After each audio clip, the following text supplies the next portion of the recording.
Hour number 3, KTIK Sports Radio, The Ticket. We're Prater in the Ballgame. If you're just listening to us for the first time today, you're just hopped in your rig, it's 5:05, you're driving home, you're ready to watch some football, other sports tonight, you're in the right place. And we're going to give you your keyword right here and now. If you want to go see Boise State versus Wyoming on Saturday, grab that phone at your convenience and type in the word tackle.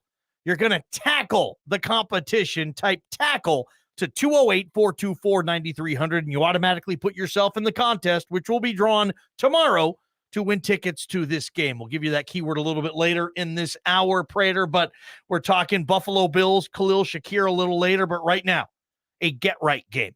I don't know if you subscribe to the get-right philosophy, not just in games, Prater, but in life. I mean, do you have a get-right column? Do you have a get-right broadcast? Do you have a get-right dinner plan? Yes. I mean, yeah, right. I mean, absolutely, I believe in that. Absolutely, I believe in that. There's get right stuff, and could this fall in the line? I'm just talking about this secondary. Forget the rest of the roster.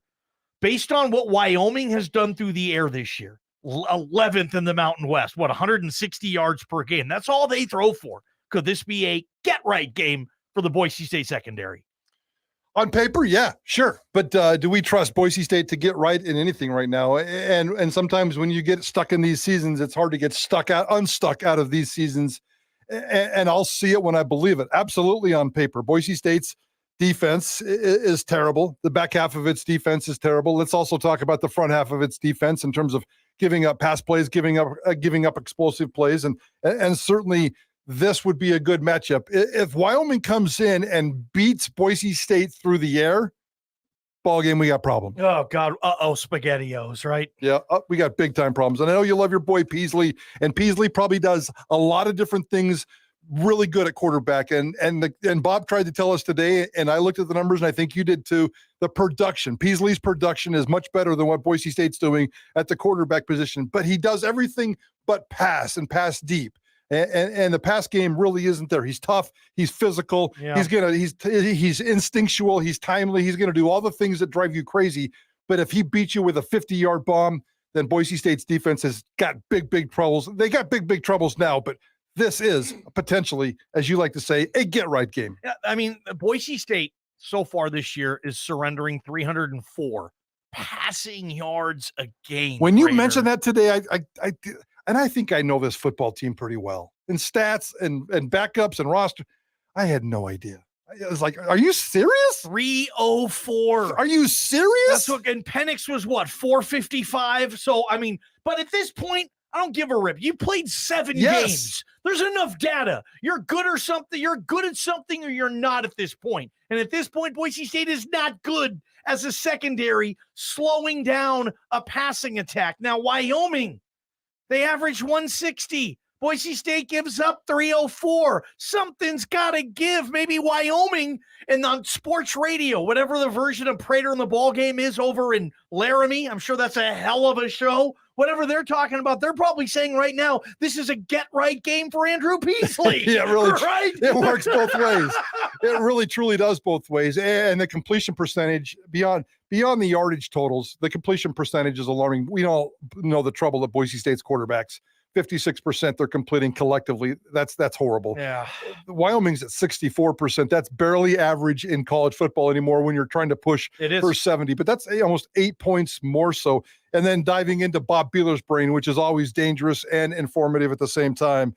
The explosive plays. Mm-hmm. Bob charts the explosive plays. Boise State might as well. They might chart explosive plays, but Bob, according to his stats, 15-plus pass plays or 10-yard-plus run plays, Boise State's giving up 51 pass plays of over 15 yards this year and 31 run plays of over 10 yards this year. The explosiveness, the Hail Mary, the vomit stuff that we've been seeing all season long from the back half of this defense has been absolutely gross and disgusting. But let's also get serious and have a conversation about the defensive line and pressure, which is really weird to me. Okay. Because Boise State has 16 sacks through 7 games. That's not terrible. No. Ahmad Hassanin has 5. The 2 linebackers have, 8, 9 combined total, whatever it is. That's not bad. It's 5th in the conference. But it comes in bunches. It doesn't seem to come at the right time when Boise State really needs a sack, when Boise State's in a passing situation, when Boise State really needs a stop and defensive pressure, it just doesn't seem like the timing is there. So I really, truly believe, despite that production, which is pretty darn good, Boise State's defensive front is definitely a big part of the game. Boise State's defensive secondary is absolutely a part of this game. Don't drive over in your car right now. Avoid the ditch, avoid the quick break, because Prater, you said you were shocked when you heard earlier today that Boise State is giving up 304 passing yards per game to opponents. I did the same thing when Bob Beeler, and that was great. It's great having Bob in Cubicleville. I don't know if you work with someone who it's really nice just having them around in the building. That's our Bob Beeler when it comes to crazy stats and stuff. We go to Beeler, and today, Beeler has personally tracked his own Beeler explosive plays that you just described. What stood out to me so much is this defense. Prater, plays of 15-plus yards, passing plays of 15-plus yards. 51? Yeah, that's what I just said. I know. That's what I just said. But as much as you were surprised by the 304 yards against, I'm surprised by the 51 of 15-plus. Yeah. I don't know if that's a Bob Beeler personal stat, so I have no frame of reference to say, well, this team is doing that, but that can't be good. And as JP told us earlier in the program today, Prater, the 304 yards per game that Boise State is giving up, there's 133 FBS schools. That is 126. That's one of the worst in the nation. 208-424-9300. Do you think, quickly, this could be a get-right game? So what do you think? 208-424-9300. Go ahead and shoot us a text on the Cloverdale Plumbing text line. Prater, we don't have time to take a call because we got a big guest coming up. Well, let's get into some of this Jalen Clark stuff. We had a chance to talk to Jalen Clark today, and here's Jalen Clark. He's one of only 4 defensive players at Boise State that has started all 7 games. I believe he made his first ever career start against North Texas last year in the bowl game. Yep. He got that pick, and he started every single game this year. On the other side of the cornerback situation, they've been going back and forth between Markell and Kaniho. So Jalen Clark really is he the glue? Is he the problem? Is he the middle guy? It's hard to say, but we had a chance to talk to Jalen Clark today. And JP, let's skip over to that second question where he talks about being more consistent and more focused on the back end. And how can you improve those areas during the bye week? I think going over those same game-like situations in practice and then putting ourselves right back in that situation so that we can get the feel, get the routes that we may get in that, so we're not just, blindly playing in those type of situations. Do you feel like you made good progress during this bye period? For sure. Like I said, being really diligent on like the little things, the routes, the techniques, the get-offs, especially at DB, all that plays a part between the 50-yard play and the tackle for loss.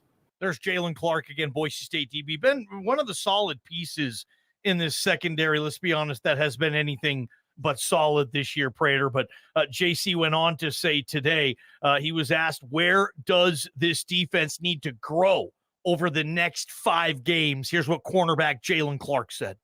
I think one thing I could say is, consistency throughout, halves. We put together, scoreless quarters. We put together a scoreless quarter or a half, what can we really do to put together a full 4 quarters on defense? And, it's hard. Coach D says that we can't punt on defense. We're going to be on there for 20-play drives, 1-play drive. And I think, honing in on, winning first down and then knowing what we got after that, going one by one, and it'll stack in a series and in the quarters and in the halves. There you go, ball game. I need to see 2 to 3, maybe 4 sacks this weekend, and those are always tough to come against Wyoming. I need to see, I need to see multiple interceptions, and these explosive plays have to stop immediately if Boise State's going to be any good moving forward. So Fresno State is looming. Other stuff is looming. It's scary out there right now, and the back half of this defense, in conjunction with some pressure on the front half, has to get better. This is a get-right game. I do believe in get-right games, and if they don't get it done, that's a massive lost opportunity for me. Keep texting in. Get-right game. How so for this secondary? 208-424-9300. Let me get this right now. Prater, we got a heck of a guest coming up next. We do have a heck of a guest. We're going straight to Buffalo news. Ryan O'Halloran has been covering the NFL for since 2004. We're going to talk about the curious case of Khalil Shakir, who had his best career game last week. Can that continue starting tonight? I love it. Ryan O'Halloran next for Prater on the ball game. This is Idaho Sports Talk, KTIK The Ticket. From the Beacon Plumbing Traffic Studios, this